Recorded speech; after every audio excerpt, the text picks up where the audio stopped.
کیا مطلب؟ اگر یہ انسان کلام ایجاد کرتا نا اور نسبت اللہ کی طرف کر دیتا تو انسان کے مفاد ہوتے ہیں، اور جو مفاد پرست انسان ہوتا ہے وہ کسی ایک نظریے پہ ٹکا ہوا نہیں ہوتا کبھی بھی، وہ تو پینترے بدل بدل کے لوگوں کو اپنی طرف مائل کر رہا ہوتا ہے۔ یہ بڑی زبردست آیت ہے، اس کی مثال آج ہمیں ملتی ہے۔ جتنے باطل فرقے ہیں آج بھی، آپ ان کی دعوتوں میں تضاد بہت دیکھیں گے۔ ہم نے ایک دفعہ تحقیق شروع کی ہے، جو منکرین حدیث ہے نا، جو حدیث کو حجت نہیں مانتے، تو ان کی کتابیں اگر آپ پڑھیں، جو پرویز پیدا ہوا تھا، اس کا پورا نام اس وقت ذہن میں نہیں ہے، شاید غلام احمد پرویز نام تھا، جو حدیث کا انکار کیا جس نے، اس کی کتابیں جب ہم نے پڑھی تو یہ مختلف جگہوں پہ نا مختلف دعوے کرتا ہے۔ ایک جگہ لکھتا ہے کہ حدیث حجت ہوتی اگر ہمیں صحیح تواتر کے ساتھ پہنچتی، یعنی حدیث چونکہ ہم تک تواتر سے نہیں پہنچی اس لیے حجت نہیں ہے۔ ایک جگہ یہ لکھ رہا ہے حدیث حجت تو ہے، یعنی ایک جگہ لکھ رہا ہے حدیث حجت ہے لیکن تواتر سے نہیں پہنچی، تواتر سے پہنچتی تو پھر حجت ہوتی۔ ایک جگہ لکھ رہا ہے کہ حدیث تیرے سے حجت ہی نہیں ہے کیونکہ وہ رسول کا کلام ہے اور قرآن اللہ کا کلام ہے۔ ایک جگہ لکھ رہا ہے کہ یہ جو حدیث کی کتابیں ہیں، نبی صلی اللہ علیہ وسلم کی جو حیثیت ہے یہ حجت تھی مگر صرف صحابہ کے لیے حجت تھی۔ تو یعنی ہمارے جو حضرت مفتی رشید احمد صاحب تھے، انہوں نے اصل فتاویٰ کی دوسری جلد میں ان کے تضاد جمع کیے ہیں کہ منکرین حدیث کے دعووں میں تضاد کتنا ہے، ایک جگہ کچھ دعویٰ دوسری جگہ کچھ دعویٰ۔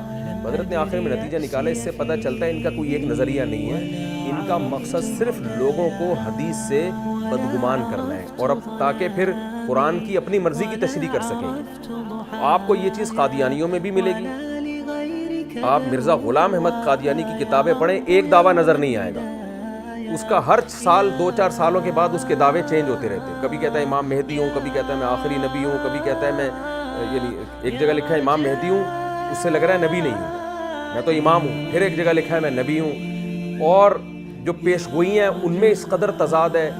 تو تبھی یعنی آپ ان کی اگر تحقیقات میں جائیں نا تو اتنے بڑے بڑے دعوے ہی ان کے، کبھی کہتا ہے میں وہ عیسیٰ ہوں جس کا اللہ نے وعدہ کیا تھا، یعنی جو قرب قیامت میں نازل ہوں گے۔ اس سے پتہ چلتا ہے کہ ان کا مقصد کوئی ایک نظریے کو پروموٹ کرنا نہیں ہے، ان کا مقصد اسلام کو کمزور کرنا ہے۔ تو یہ ہر فرقے میں آپ کو نظر آئے گا، جو بھی باطل فرقے ہیں۔ تو میں جب یہ آیت پڑھی تھی تو اس وقت مجھے شروع میں اشکال ہوتا تھا کہ اللہ، کوئی شخص بھی اگر کلام نیا ایجاد کرتا ہے تو وہ ایسا کلام ایجاد کر سکتا ہے کہ اس میں آپس میں ٹکراؤ نہ ہو، لیکن مشاہدے پر مبنی ایک حقیقت ہے کہ انسان جب جھوٹ بولتا ہے تو جھوٹ کے پاؤں نہیں ہوتے، اس کے دعووں میں بہت تضاد ہوتا ہے۔ لیکن ہم قرآن دیکھتے ہیں 23 سال میں نازل ہوا، کوئی ایک آیت بھی دوسری آیت کے اپوزٹ نہیں ہے۔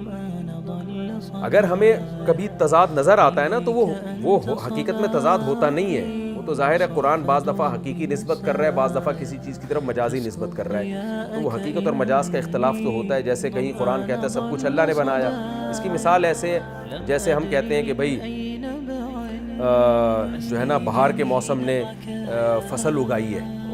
اب کوئی کہ ایک طرف تم کہتے ہو فصلیں تو اللہ اگاتا ہے، دوسری طرف کہہ رہے ہو بہار کا موسم اگاتا ہے، تو بھائی بہار کا موسم سبب بنتا ہے فصلیں اگانے کا، تو سبب کی وجہ سے بہار کی طرف نسبت کی جا رہی ہے، حقیقت میں تو اللہ ہی اگاتا ہے۔ تو ایسی چیزیں تو قرآن میں ملیں گی کہ کہیں اللہ تعالیٰ اسباب کی طرف چیزوں کی نسبت کر رہے ہیں، کہیں اللہ کی طرف کر رہے ہیں۔ اسباب کی طرف جب کر رہے ہیں تو وہ مجازی طور پر نسبت ہو رہی ہے، اور حقیقی نسبت اللہ کی طرف ہو رہی ہے۔ تو یہ تضاد نہیں کہلاتا، یہ تو لغت میں ہوتا ہے کہ آپ ایک جگہ ایک کلام کا مطلب کچھ اور ہے، دوسری جگہ کچھ اور مطلب۔ اس طرح کا اختلاف تو قرآن میں ملتا ہے، وہ تو ہر کتاب میں ملتا ہے، لیکن ایسا اختلاف کہ آیتیں ایک دوسرے سے ٹکرا رہی ہوں، دعوے ایک دوسرے سے ٹکرا رہے ہوں، ایسا کہیں بھی نہیں ہے۔ الحمد سے لے کے والناس تک واقعات ایک دوسرے سے نہیں ٹکرا رہے، جہاں بھی پیغمبروں کے واقعات آئیں گے وہ ایک دوسرے کی تائید کر رہے ہوتے ہیں، اپوزٹ نہیں ہوتے ایک دوسرے کے۔